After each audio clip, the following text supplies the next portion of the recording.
Subscribe कीजिए the student academy channel को और बेल आइकन पे प्रेस कीजिए लेटेस्ट वीडियो अपडेट के लिए। हेलो दोस्तों, कैसे हो आप लोग।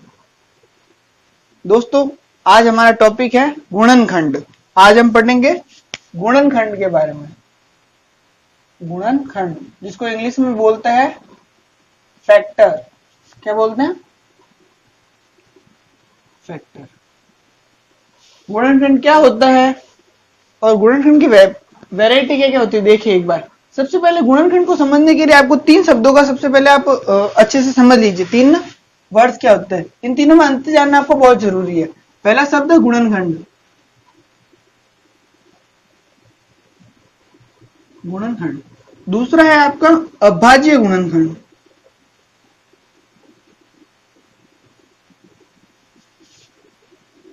अभाज्य गुणनखंड। और तीसरा होता है गुणक, मल्टीपल्स गुणक। तो गुणनखंड और अभाज्य गुणनखंड। अभाज्य गुणनखंड गुणनखंड का एक भाग ही होता है ना। देखो, गुणनखंड को इंग्लिश में बोलते हैं फैक्टर। अभाज्य गुणनखंड को बोलते हैं, तो आप यहां पे लिख दीजिए प्राइम फैक्टर। और गुणक होता है मल्टीपल, ठीक है ना, मल्टीपल। गुणनखंड होता है फैक्टर, यानी किसी भी संख्या के हम फैक्टर्स क्या होते हैं उसका गुणनखंड। और अभाज्य गुणनखंड होता है, जो गुणनखंड होता है ना वो अभाज्य संख्याओं के रूप में प्रदर्शित करते हैं, उसको बोलते हैं अभाज्य गुणनखंड। और अभाज्य संख्या क्या होती है, ये मैंने आपको वीडियो नंबर 2 के अंदर मैंने अच्छे से समझा रखा है। अभाज्य संख्याओं के बारे में बहुत सारी बातें, बहुत सारे पॉइंट्स भी लिखा रखे, आप वो डिस्क्रिप्शन में लिंक दे रखा है, आप जरूर देखिए, ठीक है ना। सेकंड वीडियो है वो, ठीक है। तो गुणनखंड होता क्या है, जैसे उदाहरण से हम समझते हैं। उदाहरण लेता हूं मैं 24। हमें 24 के गुणनखंड ज्ञात करना है। तो 24 के गुणनखंड यानी ऐसी संख्या जिससे हम 24 को डिवाइड करें, वो कंप्लीटली डिवाइडेड हो जाए, पूरी तरह विभाजित हो जाए। वो संख्या होगी 1, 2, 3, 4, 6, 8 और 12। और क्या होगा? 24। ये सारी ऐसी संख्या है जो 24 को पूरी तरीके से डिवाइड करेगी। यदि हम 24 के अंदर 3 का भाग देंगे तो जा रहा है भाग, 3 8 24, ठीक है।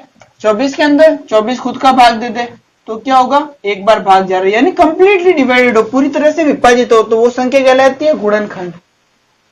गुणनखंड आपको समझ में आया होगा। अब हम चलते हैं अभाज्य गुणनखंड की ओर। अभाज्य गुणनखंड क्या होता है, यानी गुणनखंड को हम अभाज्य संख्याओं के रूप में तोड़ना। ये आपने पढ़ा होगा इस तरीके से छोटी क्लासों में, ठीक है ना। अभी हमको इस तरीके से नहीं करना है, ठीक है। तो उदाहरण वही लेता हूं मैं 24। हमें क्या ज्ञात करना है? 24 का अभाज्य गुणनखंड ज्ञात करना है।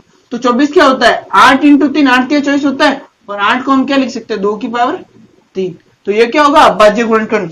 अभाज्य गुणनखंड क्या होगा? 24 का 2 की पावर 3 × 3, ये होगा इसका अभाज्य गुणनखंड। और गुणक क्या होता है? मल्टीपल। मल्टीपल क्या होता है? देखिए, जैसे 24 का हमें मल्टीपल लिखना है तो हम 24 का क्या लिखना है? एक तरीके से पारा लिखना है। 24 एकम 24, 24 दूना 48, 24 तिया 72, 24 चौक 96, 24 पंजे 120। इस तरीके से ये क्या होगा? इसके मल्टीपल। ये इन्फिनिटी होते हैं, अनंत होते हैं, यानी 24 का मल्टीपल क्या आता है? वो अनंत होते हैं। इस तरीके से सारी संख्या जो भी होगी ना, इसके आगे भी जो भी संख्या आएगी वो सारी क्या होगी? इसकी मल्टीपल होगी, गुणक होगी, ठीक है। तो सबसे पहले गुणनखंड की बात करते हैं, यानी किसी भी संख्या का गुणनखंड क्या होता है? यदि वो संख्या उस संख्या को कंप्लीटली डिवाइड कर देवे तो वो होगा उसका गुणनखंड। यहाँ पे आप अच्छे से ध्यान देंगे एक चीज कि ये जो 1 है और ये 24 है, ये क्या है? देखो, 1 को हमेशा बोलते हैं यूनिवर्सल फैक्टर।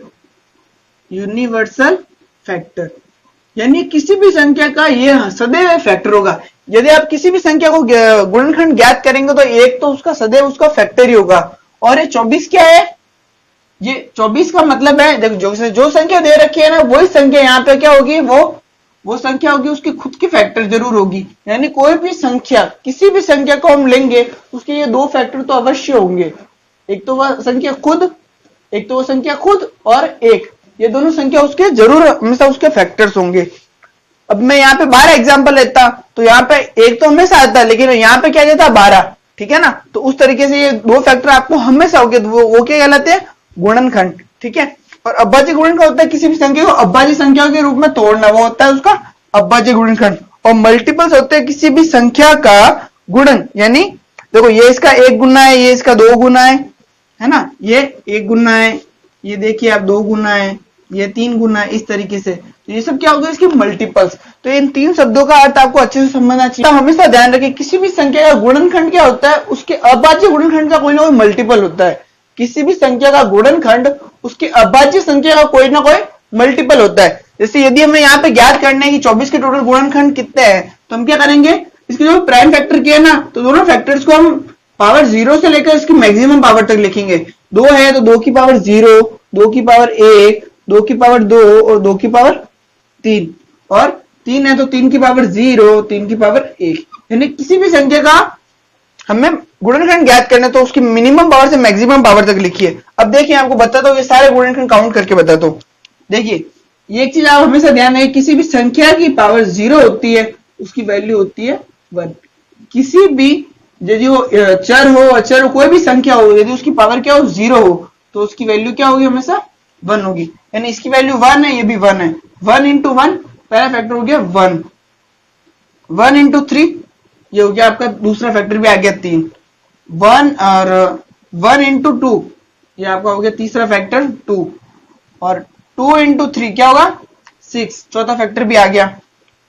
और फिर देखिए आप 1 इंटू 4 चौथा, ये पांचवा फैक्टर हो गया 4, 3 इंटू 4 4 तिया 12, ये वाला फैक्टर भी आ गया। अगला देखिए 2 की पावर 3 यानी किसकी वैल्यू कितनी है 8, 8 इंटू 1 ये आपका एक और फैक्टर आ गया, और 8 तिया 24 ये आपका फैक्टर आ गया। यानी हम प्राइम फैक्टर्स के कोई ना कोई मल्टीपल होते हैं, प्राइम फैक्टर्स के कोई ना कोई क्या होगा मल्टीपल हो, कोई भी संख्या क्या होगी उसके प्राइम फैक्टर से कोई ना कोई मल्टीपल हो, कोई भी फैक्टर उसका इस रूप में ही होगा। तो अब हमें क्या ज्ञात करना है, इसके टोटल फैक्टर्स कितने हैं। तो देखिए 1 2 3 4 और ये कितने 2, 4 दूनी 8, ये इसके टोटल फैक्टर्स हो गए, कितने हो गए 8, ये आपका आंसर हो जाएगा। ठीक है, समझ में आया होगा दोस्तों। देखो 24 के सबसे पहले आप अभाज्य गुणनखंड कीजिए, और ये बात आप हमेशा ध्यान रखें, किसी भी संख्या का फैक्टर क्या होता है, उस संख्या के अभाज्य फैक्टर का कोई ना कोई क्या होता है मल्टीपल होता है, प्राइम फैक्टर का कोई ना कोई मल्टीपल होता है। तो हमने सबसे पहले प्राइम फैक्टर लिखिए, अब काउंट कर लीजिए आप, प्राइम फैक्टर ये कितने 4 है और ये 2 है, तो 4 दूनी 8, ये आपका क्या हो जाएगा आंसर। लेकिन आपको एग्जाम में इस तरीके से नहीं करना है, ये तो बहुत ही लेंथी प्रोसेस होगा। यदि आपको एग्जाम में करना है तो आप क्या करेंगे, अगला एग्जाम्पल लेते हैं दोस्तों 1080। अब हमें क्या ज्ञात करना है, 1080 के टोटल फैक्टर्स ज्ञात करना, कुल गुणनखंड ज्ञात करना। हम किस प्रकार करेंगे, तो 1080 का प्राइम फैक्टराइजेशन कीजिए, 12 नाम 108 इंटू 0 है तो 10, ये क्या होगा 12 है ना, तो 4 तिया 12, 2 का स्क्वायर इंटू 3 इंटू 9 है तो 3 का स्क्वायर इंटू 2 इंटू 5, ये हो गया इसका प्राइम फैक्टराइजेशन। इसको आप व्यवस्थित लिखिए, सबसे पहले 2 लिखिए, 2 की पावर कितनी है यहाँ पे 2, ये होगी 2 की पावर 3, 3 की पावर 3 इंटू 5, ये आप इसका प्राइम फैक्टराइजेशन हो जाएगा। इसका प्राइम फैक्टराइजेशन क्या होगा, 2 की पावर 3 इंटू 3 की पावर 3 इंटू 5, ये क्या होगा आपका 1080 का प्राइम फैक्टराइजेशन। अब हमें क्या ज्ञात करना है, इसके कुल गुणनखंड ज्ञात करने हैं, तो नियम वही है, घातांक के अंदर आप 1 जोड़ के लिख दीजिए। तो 2 की पावर कितनी है 3 है, तो 3 के अंदर 1 जोड़ के लिख दीजिए, 3 की पावर 3 है तो 3 के अंदर 1 जोड़ के लिख दीजिए, 5 की पावर कितनी है 1 है तो 1 के अंदर आप 1 जोड़ के लिख दीजिए। तो कितने होंगे टोटल 4 4 और 2, 4 चौक 16, 16 दूना 32, तो ये क्या हो गया आपके टोटल फैक्टर्स होंगे। 1080 के टोटल फैक्टर्स कितने होंगे 32 होंगे। मैं कुछ भी नहीं करना है, सिर्फ इसकी जो भी पावर्स दे रखी है उसके अंदर आपको एक अधिक जोड़ के लिख देना है, इससे आपके सारे फैक्टर्स आ जाएंगे। अब अगला प्रश्न मैं लेता हूं कि सबसे पहले हमने क्या ज्ञात किया, इसके कुल फैक्टर्स ज्ञात किए, कुल फैक्टर्स ज्ञात किए। यदि हमें यहीं पे ज्ञात करना तो इवन फैक्टर्स, जो भी फैक्टर्स आए, जैसे उदाहरण के लिए हम 24 लिए थे सबसे पहले, 24 के अंदर आपको जितने भी फैक्टर्स दिख रखे हैं ना, इसके अंदर इवन फैक्टर्स कितने हैं और ऑड फैक्टर्स कितने हैं। तो 24 के लिए तो हमारे सामने लिख रखे, तो मैं बता देता हूं, देखो ये दोनों क्या है ऑड फैक्टर्स है ना, 1 और 3, और बाकी जो भी बचे हैं ना वो सब क्या है इवन फैक्टर्स है, सारे क्या है इवन फैक्टर्स है, सम फैक्टर्स है। तो अब मैं किस प्रकार से ये ज्ञात करेंगे, अभी उदाहरण यही है। सबसे पहले हम देखते हैं 1080 के सम गुणनफल, सम गुणनखंड, गुणनफल तो नहीं गुणनखंड। तो क्या करेंगे हम, जब भी हमें किसी भी संख्या का सम फैक्टर, सम गुणनखंड ज्ञात करने होते तो हम किस प्रकार करते हैं? तो आप ध्यान से सुनेंगे कि जो भी 2 की पावर दे रखी है, जो भी 2 की पावर दे रखी, देखो सबसे पहले नहीं, आपको एक बार मैं बेसिक बता देता हूं, ठीक है ना। देखो सम संख्या होती क्या है? जैसे मैं पूछूं आपको कोई संख्या लिख रखी x, तो यदि मैं पूछूंगा ये सम है विषम है, तो आप क्या कहेंगे? सम भी हो सकती है और विषम भी हो सकती है ना। लेकिन यदि मैं पूछूं 2x, यदि मैं पूछूं आपको 2x कौन सी संख्या है, तो आपका आंसर होगा हमेशा ये क्या है? सम संख्या है। क्यों है? तो ये 2 आ गया ना इसके आगे, ये 2, कोई भी संख्या 2 का मल्टीपल होती है तो वो हमेशा क्या होती है? सम संख्या होती है। तो हमें क्या ज्ञात करना है? इसके सम गुणनखंड ज्ञात करना है। तो ये जो प्राइम फैक्टर्स है 2 की पावर 3 इंटू 3 की पावर 3 इंटू 5, इसके अंदर यदि आप 2 को एक बार कॉमन ले लीजिए, 2 को बाहर निकाल दीजिए, तो पीछे क्या बचेगा? 2 की पावर 2 इंटू 3 की पावर 3 इंटू 5। देखो अब ये सारे क्या है? इसके सम फैक्टर्स ही है ना। 2 को मैंने बाहर ले लिया, 2 का कोई ना कोई मल्टीपल है, ये सारी संख्या क्या है? x है एक प्रकार से, ठीक है ना। तो कोई भी संख्या का क्या है? ये फैक्टर ही है ना। तो ये 2 का मल्टीपल है, इसलिए सारी संख्या क्या होगी? सम गुणनखंड होगी। और हमें क्या ज्ञात करना है? अब इस संख्या का फैक्टर ज्ञात कर लिए, ये सारे क्या होगी? इसके सम गुणनखंड। इस संख्या का फैक्टर वही तरीका अपने पास, पावर के अंदर 1 जोड़ दीजिए, 2 प्लस 1, 3 प्लस 1 इंटू 1 प्लस 1, 3 4 तिया 12, 12 दूना तो 4, नहीं ये क्या है? 3 इंटू 4 इंटू 2, 4 दूनी 8, 8 तिया 24, तो इसकी टोटल 24 फैक्टर्स क्या होंगे? सम होंगे। 1080 के जो भी फैक्टर्स होंगे, टोटल फैक्टर्स में से 24 फैक्टर ऐसे होंगे, वो कौन से होंगे? सम होंगे। कौन से होंगे? सम। यदि मैं इस 24 के लिए बात करता हूं, ठीक है, तो 24 का प्राइम फैक्टराइजेशन देख लीजिए आप। 24 की यदि मैं बात करता हूं तो क्या होगा? 24 का प्राइम फैक्टराइजेशन ये होगा। और अब हमें क्या ज्ञात करना है? इसके इवन फैक्टर्स ज्ञात करने हैं ना। तो आप देखिए सबसे पहले 2 को बाहर ले लीजिए, ठीक है। अब 2 की पावर कितनी बची? 2 इंटू 3। अब इसके आप गुणनखंड ज्ञात कर लीजिए, 2 plus 1 into 1 plus 1, 3 into 2, total कितने होंगे इसके? तो जो भी गुणनखंड है, टोटल 8 गुणनखंड है, उनमें से कितने हैं? 6 इवन है। तो देख लीजिए आप ये कितनी संख्या आ रही है? 1 2 3 4 5 और 6। देख लीजिए आप 6 इसके गुणनखंड है, वो क्या आ रहा है? सम गुणनखंड आ रहे हैं। उम्मीद है दोस्तों यहां तक आपको समझ में आया होगा।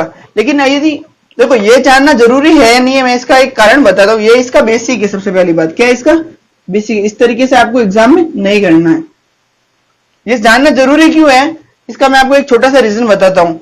देखिए यहाँ पे हमें क्या पूछा? 1080 के सम गुणनखंड पूछा, तो हम बता देते। यदि यही पे ये प्रश्न होता कि 1080 के ऐसे गुणनखंड बताइए जो 4 का मल्टीपल है, ठीक है, 4 का नहीं, 18 का मल्टीपल है, 5 का मल्टीपल है, वो किसी भी संख्या का मल्टीपल पूछ लेता है। यदि हम ये चीज नहीं जानते ना तो आप वो क्वेश्चन नहीं कर पाते। देखिए किस प्रकार, यदि आपके यही प्रश्न में घुमा देता हूं थोड़ा सा, आपका प्रश्न आ रहा है एग्जाम के अंदर 1080 का, ले लीजिए आप 9 दूनी 18, 1080 का 18 का मल्टीपल कितने गुणनखंड है?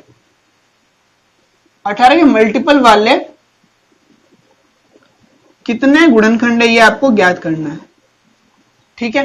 तो सबसे जब भी इस प्रकार का प्रश्न भी आए ना, तो भी आप, यदि आपने इससे पहले सम गुणनखंड वाली बातें आपको अच्छे से समझ ली है, तो आप ये क्वेश्चन, इस क्वेश्चन को आप इजीली कर सकते हैं। देखिए किस प्रकार, सबसे पहले क्या कर लीजिए, देखो सम संख्या ज्ञात करने के लिए, सम फैक्टर्स ज्ञात करने के लिए हमने क्या लिया था? 2 को कॉमन लिया था।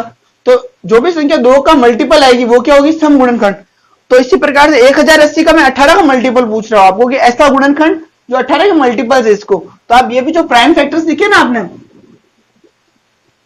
इसमें से आप 18 को बाहर निकाल दीजिए। 18 क्या होगा? 9 दूनी 18, तो 2 इंटू 3 का स्क्वायर, इसको आप बाहर निकाल दीजिए, 9 दूनी 18, ठीक है। अब पीछे जो भी गुणनखंड बचे आप उनको लिखिए। 2 की पावर 1 हमने बाहर ली, तो अंदर क्या बचेगा? 2 की पावर 2। 3 की पावर 2 हमने बाहर ली, अंदर क्या बचेगा? 3। और 5 को तो हमने छेड़ा भी नहीं, तो वो एज इट इज रहेगा, ठीक है। तो अब इसके जो भी मल्टीपल्स आ रखे हैं ना, ये सारे 18 का मल्टीपल होंगे, सारे 18 के, मतलब जो भी गुणनखंड आएगा ना यहाँ से, वो सारे क्या होंगे? 18 के मल्टीपल होंगे, ठीक है। तो देख लीजिए ये तो अलग हो गया, ये तो 18 का मल्टीपल हो गया। इनके हमें गुणनखंड ज्ञात करना है। 2 की पावर कितनी है? 2 है। 2 प्लस 1, 1 प्लस 1 इंटू 1 प्लस 1, इनको जोड़ दीजिए, 3 इंटू 2 इंटू 2, टोटल कितने आएंगे? 12। यानी 1080 की जब हम टोटल फैक्टर्स लिखेंगे तो 18 के मल्टीपल वाले फैक्टर्स आएंगे, वो टोटल कितने आएंगे? 12 फैक्टर्स आएंगे। यानी ऐसे वेक्टर 18 भी आ सकता है, ठीक है, 36 भी आएगा, 54 भी आएगा। इस तरीके से टोटल फैक्टर्स कितने आएंगे इसके? 12 फैक्टर्स आएंगे। वो होंगे टोटल 1080 के 18 के मल्टीपल वाले फैक्टर्स। उम्मीद दोस्तों यहां तक आपको समझ में आया होगा। यानी आप बेसिक को इजीली समझिए, बेसिक जानना बहुत जरूरी है। क्वेश्चन को आप सेकेंडों में कर लेंगे, कोई दिक्कत नहीं है, लेकिन यदि आपने एक बार बेसिक नहीं समझा तो आप है ना किसी भी प्रश्न को यदि एग्जाम में घुमा के दे देगा तो आप कभी भी नहीं अटेंड भी नहीं कर पाएंगे। इसलिए आप बेसिक पे बहुत ज्यादा फोकस कीजिए, ठीक है दोस्तों। उम्मीद है आपको यहां तक समझ में आया होगा। आगे बढ़ते हैं अगले प्रश्न की तरफ। अगला प्रश्न है दोस्तों आपका प्रश्न संख्या 3। वो क्या है? 1080 का 1080 के कर लीजिए, 1080 के विषम गुणनखंड कितने हैं? विषम गुणनखंड कितने हैं? सबसे पहले अभी देखो, सबसे पहले हमने क्या ज्ञात किया? 1080 के कुल गुणनखंड कितने हैं। उसके बाद हमने ज्ञात किया 1080 के सम गुणनखंड कितने हैं। अब मैं तीसरा पॉइंट बता रहा हूं, 1080 के विषम गुणनखंड कितने हैं। यदि आपको 1080 के विषम गुणनखंड ज्ञात करने हैं तो आप एक तो ये भी काम कर सकते हैं, इसके कुल फैक्टर्स जो भी ज्ञात किया ना हमने, कुल फैक्टर्स के अंदर से आप इस इवन फैक्टर्स को घटा दीजिए, पीछे क्या बचेंगे? सारे ऑड फैक्टर्स से बचेंगे, तो ये आपका आंसर हो जाएगा। लेकिन नहीं, एग्जाम में आप इस तरीके से थोड़ा ना कर पाओगे कि पहले आप टोटल फैक्टर ज्ञात करो, फिर इवन फैक्टर्स ज्ञात करो, फिर उसमें से घटा के करो, ऐसे नहीं कर पाओगे ना। इसलिए आप डायरेक्ट कीजिए। 1080 के सबसे पहले आप लिख दीजिए प्राइम फैक्टर्स। कितना था? 2 की पावर 3 इंटू 3 की पावर 3 इंटू 5। ये क्या है? 1080 के प्राइम फैक्टर्स है। अब आपको ज्ञात करना है इसके विषम गुणनखंड। तो जब भी विषम गुणनखंड होते क्या? विषम संख्या, चलो मैं पूछता हूं आपको विषम संख्या क्या होती है, तो आप क्या कहेंगे? ऐसी संख्या जो 2 का मल्टीपल नहीं है, ऐसी संख्या जो 2 का मल्टीपल नहीं है। तो सबसे पहले 2 का मल्टीपल नहीं है तो आप 2 को तो हटा ही दीजिए, यहां से 2 को तो हटा ही दीजिए। अब जो भी संख्या बची है इसका गुणनखंड ज्ञात कर दीजिए, सिंपल सा है। जो भी संख्या क्या है? 3 की पावर 3 इंटू 5 बचा है, तो 3 की पावर 3 है ना, तो इसके गुणनखंड क्या होगा? 3 प्लस 1 और 5 का 1 प्लस 1, ये क्या होगा? 4 इंटू 2। टोटल कितने हो गए? 8। इसका आंसर क्या आ गया? 8। यदि हमें पूछे कि 1080 के टोटल ऑड फैक्टर्स कितने हैं, ऑड फैक्टर्स कितने हैं, तो हम किस प्रकार से ज्ञात करेंगे? सबसे पहले इसका प्राइम फैक्टर लिख दीजिए। अब इसमें देखो, एक मैंने आपको जब भी मैंने सेकेंड वीडियो बताई थी, अभाज्य संख्या के बारे में बताया था, तो मैंने एक पॉइंट लिखा है था वहां पे कि केवल और केवल 2 एक सम अभाज्य संख्या है, केवल और केवल 2 सम अभाज्य संख्या, इसके अलावा कोई भी ऐसी अभाज्य संख्या नहीं जो सम हो, ठीक है। तो मैं सम संख्या को हटा देता हूं तो पीछे जो भी संख्या बचेगी वो क्या बचेगी? विषम में बचेगी। अब इससे जो भी फैक्टर्स आएंगे ना वो ऑड ही आएंगे, इवन कभी नहीं आएगा, क्योंकि पॉइंट यही लिखाया था मैंने कि 2 के अतिरिक्त कोई भी एक सम अभाज्य संख्या नहीं है, और कोई भी पीछे सम संख्या आ भी नहीं सकती, और आएगी तो वो 2 से डिवाइडेड होगी, तो अभाज्य संख्या थोड़ी ना होगी, है ना। तो अब वीडियो नंबर 2 को अच्छे से देखिए, उसके बाद इस वीडियो को भी आप वापस देखिए, ठीक है ना। तो अब हमें 2 को तो हमने हटा दिया क्योंकि विषम गुणनखंड ज्ञात करना, तो सम संख्या को हमने हटा दिया। अब पीछे जो भी संख्या बची उसके अंदर आप एक अधिक करके लिख दीजिए, टोटल इसके फैक्टर्स आ जाएंगे, जो भी क्या हो गए? ऑड फैक्टर्स है। उम्मीद है दोस्तों यहां तक आपको समझ में आया होगा। लेकिन अब इसका वेरिफिकेशन कर लेते हैं, हमने जो किया वो सही है या नहीं है। मैं छोटा एग्जांपल लिया था ना 24, उसके ऊपर ही आता हूं वापस। सबसे पहले इसके गुणनखंड लिख देता हूं मैं, 4 और 6 8 12, ये लिखे था ना, 4 और नहीं, हाँ 12 और 24 भी आ जाएगा, ठीक है ना, 24 के लिख रहे हैं इसलिए, ठीक है। अब हमें क्या ज्ञात करना है इसके? देखो ऑड फैक्टर्स तो मैंने बताया था कि किस तरीके से ज्ञात करना है, मैंने बताया ना। सबसे पहले आप क्या कर दीजिए? 24 का अभाज्य गुणनखंड कर लीजिए, 2 की पावर 3 इंटू 3। अब ऑड फैक्टर ज्ञात करना, 2 को भूल जाइए, तो बाकी क्या बचा? 3। 3 की पावर 1 है तो 1 प्लस 1 बराबर 2। तो इसके अंदर टोटल जो भी फैक्टर्स है उसके अंदर टोटल कौन सा है? ऑड फैक्टर्स है, 2 फैक्टर्स है। एक तो ये 1 है और ये 3 है, ये दोनों ऑड फैक्टर है, दोनों क्या है? विषम गुणनखंड है। तो अब देख लीजिए हमने जो भी तरीका अप्लाई किया वो एकदम सही है, क्योंकि मैंने छोटे एग्जांपल से उसको वेरीफाई करके भी बता दिया। 24 के देखो मैंने ना अभी तक 2 एग्जांपल साथ में लिए। सबसे पहले आपको 24 का बताया, फिर 1080 का बताया, फिर 24 के अंदर से मैंने प्रत्येक चीज का वेरिफिकेशन बताया कि प्रत्येक तरीका जो भी बता रहा है उसको बेसिक से भी बताया और तरीका भी बताया कि वो एग्जाम में किस तरीके से अटेंड करना है। उम्मीद है दोस्तों यहां तक आपको जरूर समझ में आया होगा। अब मैं लेता हूं जो भी मैंने बातें आपको बताया उससे संबंधित कुछ प्रश्न लेता हूं ताकि आपको ये चीजें इजीली क्लियर हो जाए। आइए दोस्तों बढ़ते हैं हम प्रश्न की तरफ। तो एग्जाम्पल से आपको ये जो भी मैंने बातें बताई वो आपको इजीली समझ में आएगी। जैसे आपके सामने प्रश्न नंबर 1 लिखा हुआ है, 57,600 के कुल गुणनखंड की संख्या ज्ञात करनी है। यानी 57,600 है, उसके हमें टोटल कितने फैक्टर्स है, टोटल कितने गुणनखंड हमें ज्ञात करना है। तो सबसे पहले आप 57,600 का प्राइम फैक्टर में चेंज कीजिए। देखो ये क्या है 100, ये 576, 576 क्या है 24 का स्क्वायर है और प्लस में क्या है 100 है, ठीक है ना। तो 24 क्या होता है 8 या 24 यानी 2 की पावर 3 इंटू 3 इसका स्क्वायर इंटू ये क्या 25 चौक 100 यानी 2 का स्क्वायर इंटू 5 का स्क्वायर, ये होगा 100। ये आप हमेशा याद भी रखिए ना, 100 का डायरेक्ट ये आप याद रखिए, काफी क्वेश्चंस में आपको हेल्प मिलेगी इसके लिए, ठीक है। तो अब इसको सॉल्व करना है तो क्या होगा, देखो पावर्स की 2 की पावर 3 है और 3 की पावर 2 है तो क्या होगी वापस पावर्स का मल्टीप्लाई होगा तो 2 की पावर 6 और ये 2 पावर है तो ये 8 हो गया इंटू 3 की पावर 2 और 5 का स्क्वायर हो जाएगा वापस, ठीक है। तो ये इसका प्राइम फैक्टराइजेशन हो गया। मैं वापस लिख देता हूं एक बार,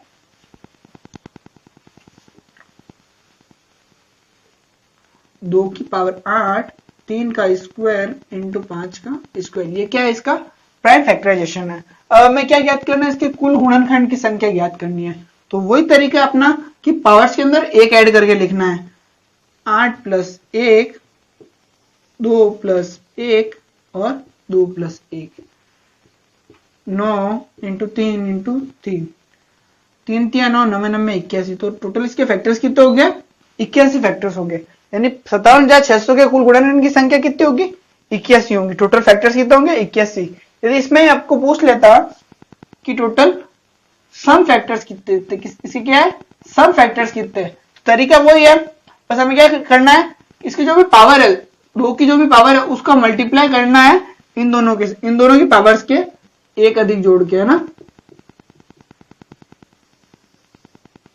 ये क्या हो जाएगा टोटल इसके सम फैक्टर्स कितने, तो 8 इंटू 3 इंटू 3 8 ना 72। तो टोटल इसके 72 फैक्टर्स क्या होंगे, वो हो गए सम फैक्टर्स। टोटल फैक्टर 81 है, उसमें से 72 फैक्टर्स तो क्या है सम है, और विषम फैक्टर्स कितने होंगे फिर बता दीजिए आप। देखो जब ये विषम फैक्टर काउंट करना है ना विषम फैक्टर्स, तो आप है ना किसको नहीं लेंगे 2 को साथ में नहीं लेंगे। जब भी आपको विषम फैक्टर्स ऑड फैक्टर्स ज्ञात करना है तो 2 को आप नहीं लेंगे, इसके अलावा जो भी बचा आप उसको या उससे फैक्टर्स ज्ञात कर लेंगे। तो क्या होंगे इसके 2 प्लस 1 इंटू 2 प्लस 1, टोटल कितने 9 फैक्टर्स के क्या हो जाएंगे ऑड फैक्टर्स होंगे। टोटल 81 फैक्टर्स है, उसमें से 72 फैक्टर्स तो कौन से है सम फैक्टर्स, और विषम फैक्टर्स कितने हैं 9। ये आपका आंसर हो जाएगा।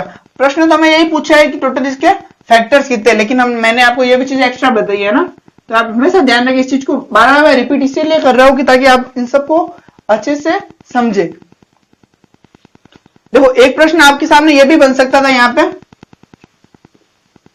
आपको बार बार वही चीजें रिपीट करो, इसका कारण क्या आपको अच्छे से समझ में आए। यदि मैं आपको पूछता कि 57,600 के कितने गुणनखंड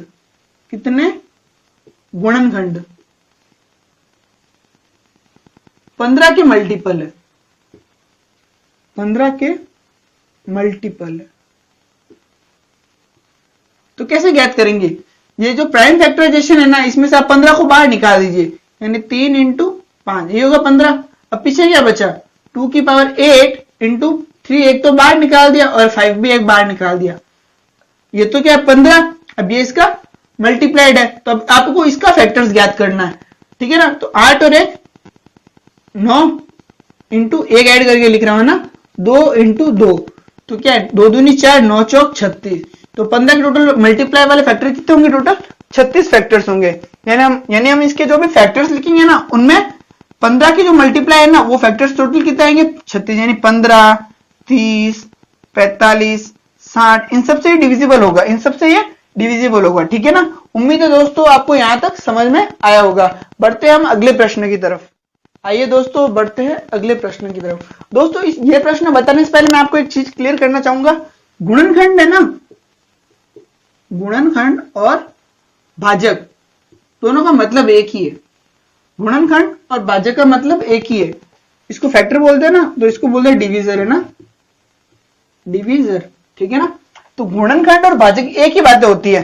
देखो गुणनखंड ऐसी संख्या होती है जो किसी भी संख्या, जैसे मैंने 60 ले लिया, ठीक है, 60 के गुणनखंड क्या होंगे ऐसी संख्या होगी जो इसको कंप्लीटली डिवाइडेड करे, इसको पूरा पूरा भाग देगी इसके अंदर, है ना।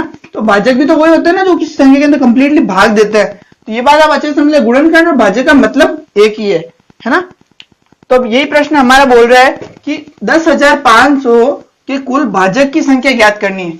भाजक कुछ नहीं है, बस ओनली फॉर्म में गुणनखंड ज्ञात करना है, ठीक है ना। तो 10,500 के हम सबसे पहले फैक्टर करेंगे। क्या करेंगे? अभाज्य गुणनखंड प्राइम फैक्टर्स करेंगे। 105 क्या होता है?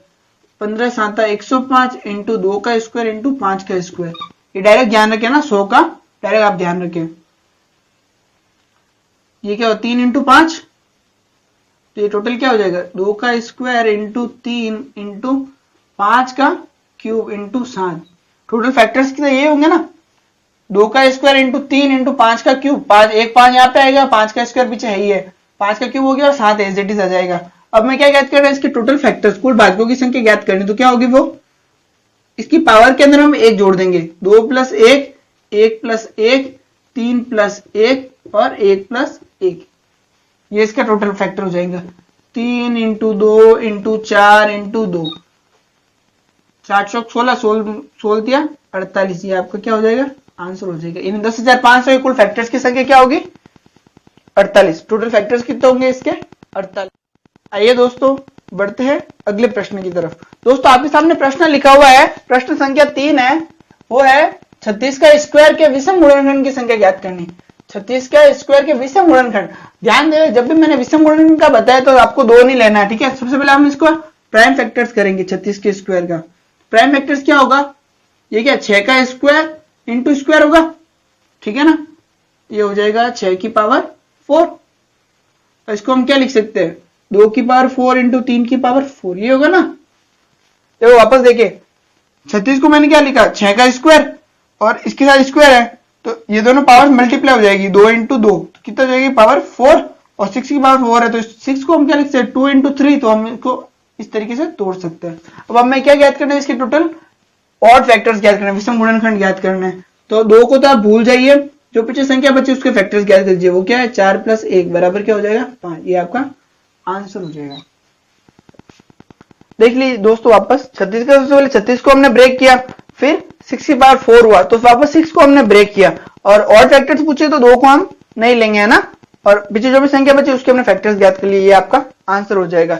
उम्मीद है दोस्तों आपको ये वीडियो पसंद आया होगा। हमारे चैनल को सब्सक्राइब कीजिए, वीडियो को लाइक कीजिए और शेयर कीजिए, और आप घंटी का आइकन जरूर दबाइए, जिससे आपको हमारी कोई भी वीडियो नहीं आने वाली है उसको आपका नोटिफिकेशन मिल जाएगा। थैंक यू दोस्तों।